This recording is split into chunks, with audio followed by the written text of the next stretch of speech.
ठिकाणी अश्रुधुराच्या नळकांड्या तसंच आंदोलक विद्यार्थ्यांवर लाठ्या काठ्या या ठिकाणी उगारण्यात आलेल्या आहेत। नवी दिल्लीतली ही सगळी दृश्य आपण पाहताय। उनको बड़ी सजा भी हो जाएगी, लेकिन धर्मेंद्र प्रधान जी का इस्तीफा मांगने के लिए इतने दिन अनशन चल रहा है। हम समझते हैं जो स्टूडेंट की तकलीफ हम समझ सकते हैं और ऐसा नहीं होना चाहिए, लेकिन कुछ समाज के कुछ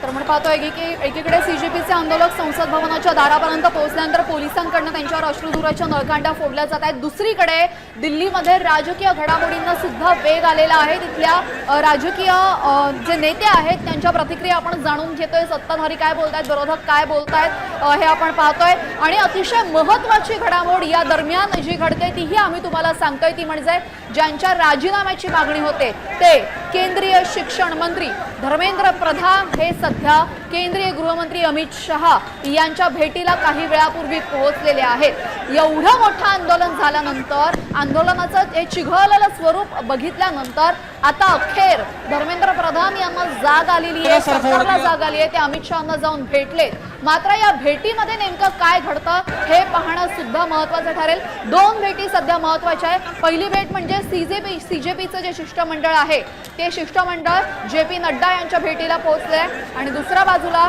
ज्यांच्या राजीनाम्याची मागणी होतीये ते म्हणजे केंद्रीय शिक्षण मंत्री धर्मेंद्र प्रधान हे पोहोचलेले आहेत केंद्रीय गृहमंत्री अमित शहा यांच्या भेटीला। आता या दोन्ही भेटीनंतर नेमकं काय स्वरूप आपल्याला बघायला मिळेल, नेमकी काय निर्णय होताना बघायला मिळेल हेच पाहणं सर्वात महत्त्वाचं असेल। अगदी आणि आपण बघतोय आज नवी दिल्ली भारताची राजधानी या ठिकाणी आंदोलक विद्यार्थ्यांनी कशा पद्धतीनं त्या ठिकाणी आंदोलन करून ठप्प पाडलेली आहे आणि आता मात्र पोलिसांनी या अश्रुधुराचा नळकांड्यांचा वापर केलेला आहे। या ठिकाणी तसंच लाठ्या काठ्यांचा वापर केलेला आहे। हे आंदोलन दडपण्याचा प्रयत्न झाला, परंतु जितकं रोखलं गेलं तितकेच हे कॉक्रोच जनता पार्टीचे आंदोलक या ठिकाणी आपण बघतोय वेगानं तितक्याच उत्साहानं या आंदोलनामध्ये सहभागी झालेले आहेत। हे आंदोलन दडपण्याचे हर एक प्रयत्न या ठिकाणी झालेले आहेत।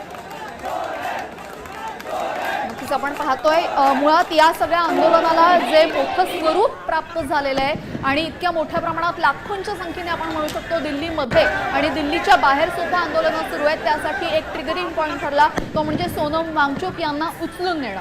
त्यांना उचलून नेल्यानंतर अर्थातच या सर्व आंदोलकांमध्ये असंतोष वाढला। तुम्ही आमच्याशी चर्चा करत नाहीये, मात्र अशा पद्धतीनं तिथे सोनम वांगचुक जे 20-21 दिवसांपासून उपोषणावर असले त्यांना मात्र तुम्ही अशा अवैध पद्धतीने उचलून नेतात आणि त्याचमुळे हा एवढा उग्र स्वरूप आपल्याला आंदोलनाचं इथं बघायला मिळत आहे। हे आंदोलन थांबवण्याचं काम इथं सुरू आहे। जबरदस्तीनं आंदोलकांशी चर्चा करण्याच्या ऐवजी वेगवेगळ्या पद्धतीने आंदोलकांना कसं रोखता येईल यासाठी सरकारचे प्रयत्न सुरू आहेत। हे करण्यात मात्र सरकार सपशेल अपयशी ठरल्याचं आपल्याला बघायला मिळत आहे। याला कारण म्हणजे आपण पाहिलेले मेट्रो स्थानक जे 5 महत्त्वाचे मेट्रो स्थानक आहेत ते बंद करण्यात आलेले